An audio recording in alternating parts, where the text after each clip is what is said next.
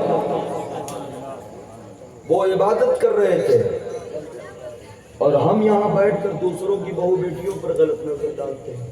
یہ ہماری قوم کے بچے اپنے اسلام کا شجرہ اٹھاؤ، 17-18 سال کی ہی وہ نوجوانی کی عمر ہے، آپ دریائے دجلہ کے کنارے عبادت کر رہے ہیں۔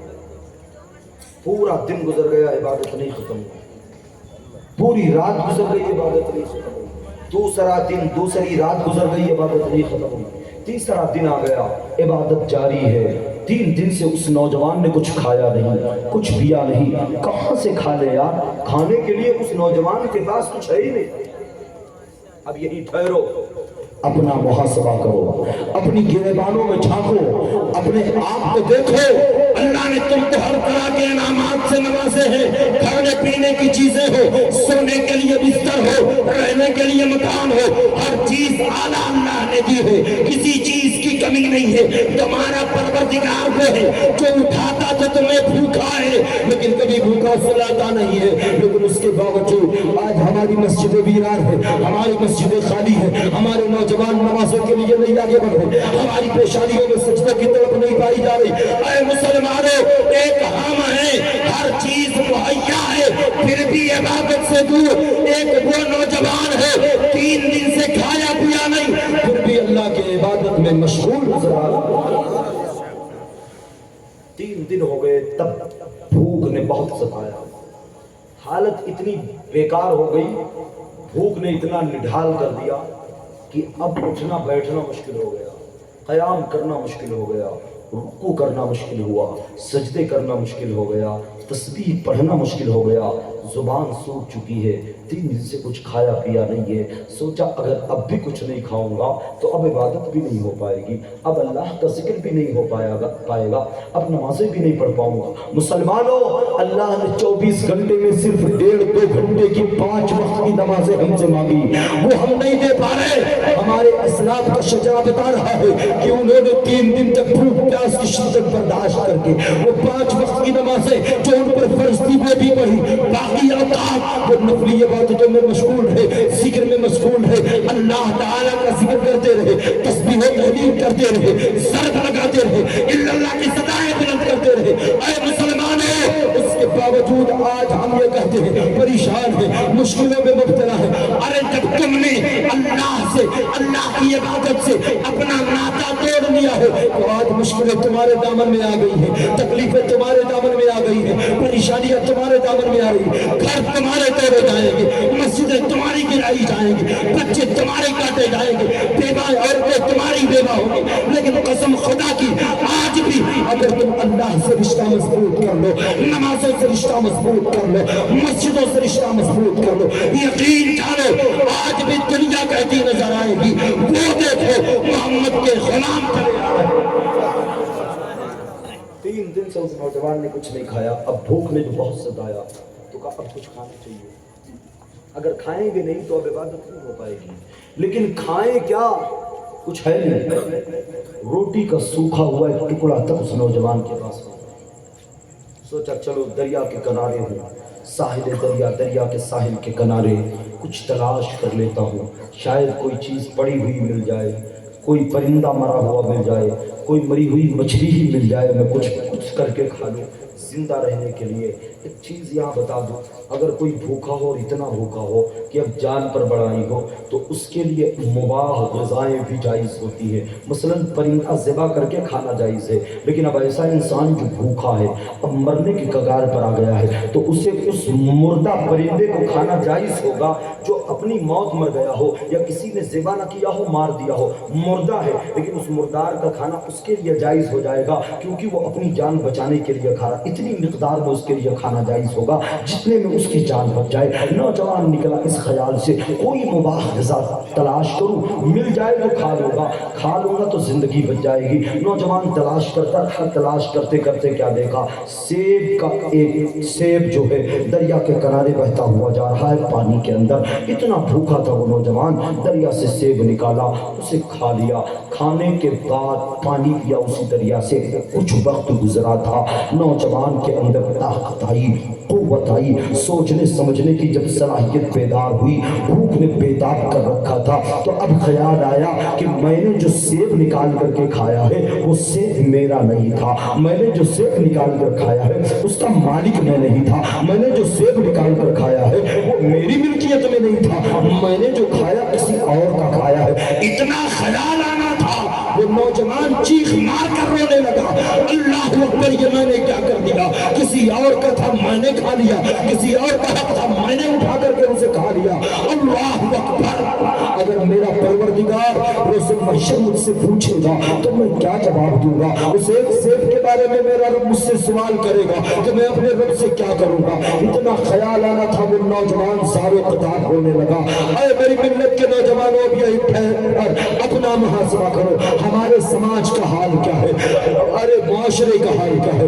بھائی بھائی کا حق آ کر کے بیٹھا ہوا ہے، رشتہ دار رشتہ دار کا حق آ کر بیٹھا ہوا ہے، بھائی بہن کا حق آ کر کے بیٹھا ہوا ہے، دوست دوست کا حق آ کر کے بیٹھا ہوا ہے، سیٹ کاریگروں کا حق آ کر کے بیٹھا ہوا ہے، ورکروں کی برابر مزدوری تک سیٹ نہیں دے رہا ہے۔ اگر کسی کی زمین گاؤں میں ہماری زمین کے برابر ہے تو پھاوڑا لے کر کے 4-4 انچ کر کے اس کی زمین ہم قبضہ کرتے نظر آ، یہ ہمارے اعمال ہے۔ اور ہمارے اسلام کا شجرہ پڑھو، ہمارے اسلام کی طریقے زندگی کا مطالعہ کرو۔ ایک سیب 3 دن سے بھوکے تھے، 3 دن سے پیاسے تھے، اٹھا کر کے کھا لیا ہے، اب خیال آیا وہ میرا نہیں تھا، چیخ مار کر رو رہے ہیں، اللہ یہ میں نے کیا کر دیا، اللہ اللہ میں نے یہ کیا کر دیا۔ میرا پروردگار جب مجھ سے پوچھے گا، اے میرے بندے وہ سیب تیرا نہیں تھا کیوں کھایا، تو فرماتے میرے پاس کوئی جواب نہیں ہوگا، میرے پاس کوئی جواب نہیں ہوگا۔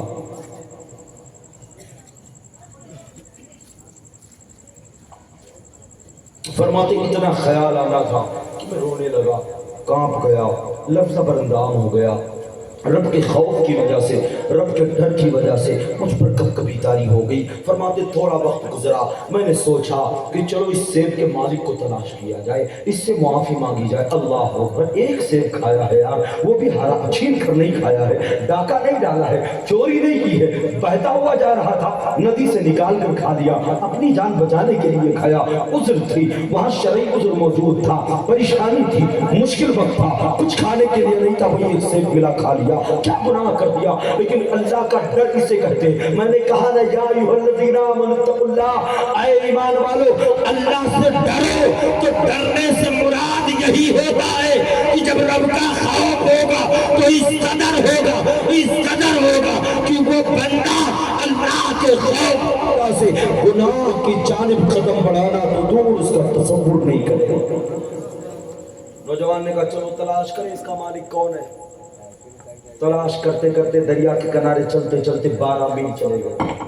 12 میل کتنا ہوتا ہے جانتے ہو؟ 18 کلومیٹر سے زیادہ ہوتا ہے۔ ایک میل جو ہے 1.5 کلومیٹر سے زیادہ ہوتا ہے، 1.5 کلومیٹر سے 100 میٹر، 100 میٹر زیادہ ہوتا ہے، یعنی 1 کلومیٹر 600 میٹر کا 1 میل ہوتا ہے، 1.5 کلومیٹر سے زیادہ 1 میل ہوتا ہے۔ 18 کلومیٹر کے قریب 12 میل کا سفر طے کر کے وہ نوجوان پہنچا تو کیا دیکھا، ایک باغیچہ ہے، سیب کے درخت لگے ہوئے ہیں، سیب پک جاتا ہے تو جس کی ٹہنیاں، درخت کی ٹہنیاں جو ندی کی جانب جھکی ہوئی ہیں، وہ سیب پک کر کے زمین پر نہیں گرتا ہے، پانی کے اندر گرتا ہے اور پانی کے بہاؤ کے ساتھ بہتا ہوا دور چلا جاتا ہے۔ نوجوان سمجھ گیا جو سیب میں نے کھایا وہ یہیں سے گیا تھا، جو میں نے کھایا وہ اسی باغ کا تھا۔ لوگوں کو بلایا اور پوچھا، لوگوں یہ بتاؤ یہ سیب جو نظر آ رہا ہے، باغیچہ جو نظر آ رہا ہے، بتاؤ اس باغیچے کا مالک کون ہے، اس باغیچے کا آخر مالک کون ہے؟ لوگوں نے کہا اپنے وقت کے ولی اللہ عارف باللہ